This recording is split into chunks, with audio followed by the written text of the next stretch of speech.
Hey, welcome to another episode of More Clicks, More Opens. And I might change it to More Clicks, More Opens, More Clients. Right now it's More Clicks, it's more opens, more clicks, more sales. But I might go more opens, more clicks, more clients. I don't know. I know that was random, but welcome.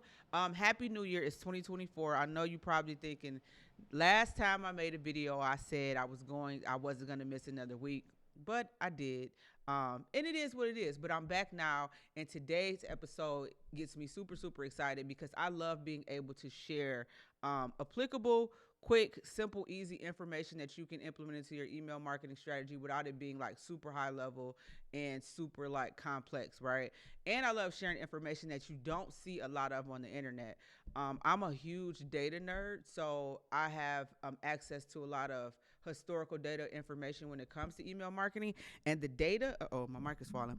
And the data that I'm going to give you access to today literally will help you create the best email marketing strategy for you to get the best results on a month to month basis. So because you're watching this video, I actually sent my email list the first batch yesterday, but because you're watching this video, I'm going to give you two batches, and that those batches of information that I'm referring to are the best and worst days to send emails for January and February, since you're watching this video. And I'm going to break it down for those of you who are in the B2B sector, and for those of you who are in the B2C sector. All right. So this is going to be quick. This is going to be easy. Literally, all you have to do is grab a pen, a pad, open up a note if you're watching this on your phone or you're watching this on your computer, and just put two words: best, worst, the dates. January, the dates for February, and then build your strategy around that. Now, here's what I want you to understand. This information is based on 50,000 campaigns over the course of 30 years that have been executed annually. So there's going to be best, there's going to be worst, and everything in between that is considered average performance. All right, so let's go ahead and how can I make my screen bigger again? Actually, I'm not even going to worry about that. Let's go ahead and get started.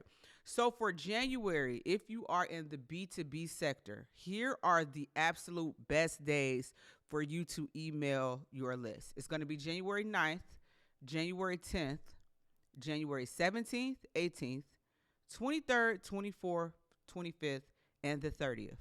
If you're in the B2B sector, those are the best days for you to email in January. The worst days for the B2B sector are going to be January 11th and 12th, January 15th, January 20th, and 2 days that have already passed, January 1st and 2nd. Absolute worst days historically for the B2B sector.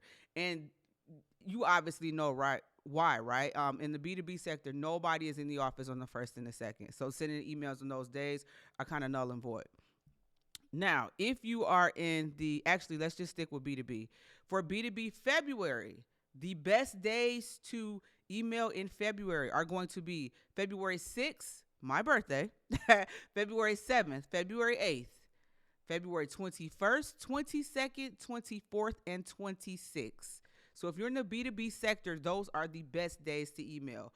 The worst days to email in February are going to be the 1st, the 11th through the 15th, the 17th, 18th, and 19th.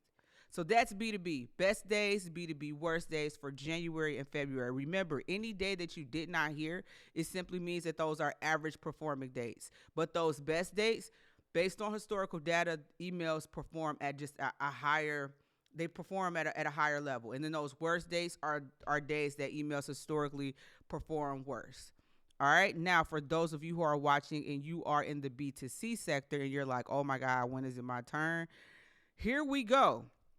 So for January 11th, 12th, 13th, and 14th are the best days, as well as the 16th, 17th, 25th, and 26th. The absolute worst days to email in January are always going to be January 1st, 15th, and 27th. That's it for B2C. January 1st, 15th, and 27th. For February, your best days for the B2C sector are going to be February 5th through the 10th, including February 6th, which is once again my birthday. February 12th, 13th, 15th, 16th, 17th, and 18th are your best days. The worst days to email in February for the B2C sector are going to be February 11th 14th, and the 19th. Remember, any date that you did not hear simply means it's the average performing date. So if you're watching this and you're like, okay, Sierra, how can I apply this to my strategy that I may or may not already have? Here's what I would say. If you're committed to email marketing, but you haven't completely bought into the fact to email someone every single day, what I would do is I would make sure that I'm emailing at the very least on the days that I've mentioned, right? So I'm just trying to make sure my mic is on. And I don't know if it's on, y'all. But anyway, what you want to do is at the very least make sure that you're emailing on the days that I mentioned, because those days are historically the best days to email.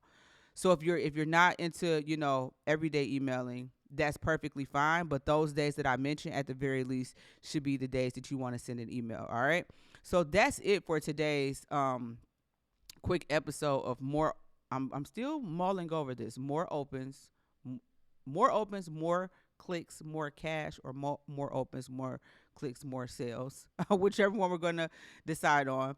The next episode, I am going to be, what did I say? I somewhat have an idea. I'm not going to say it though, because I don't want to spoil it. But do me a favor. Absolutely subscribe if you haven't subscribed. Share this with someone who's in business who could use this information for their email marketing efforts. And brand new, starting today, if you want to join my email list where you get exclusive information about email, other email insider tips, strategies, and things like that, because if you didn't hear me say at the beginning of this video, my email list actually got this information on yesterday. If you want to be a part of that list, use the link down in the bottom to sign up. It's really simple. And last but certainly not least, if you are a marketing manager, email marketing manager, marketing director, whatever, and you know your organization needs some assistance with putting together a solid email marketing strategy framework that actually works, that's going to help you get more opens, more clicks, more clients, and or more sales, whichever one applies to you, do me a favor. Send me an email, Sierra, Cierra, at Revive, Revive, Group, GROUPDET, because I'm from Detroit.com, and let's see if we can work together. I know that was a lot. This episode was short, but I'm back. It's 2024, and I'm ready to help you get more opens, more clicks, and more sales. I'll talk to you soon.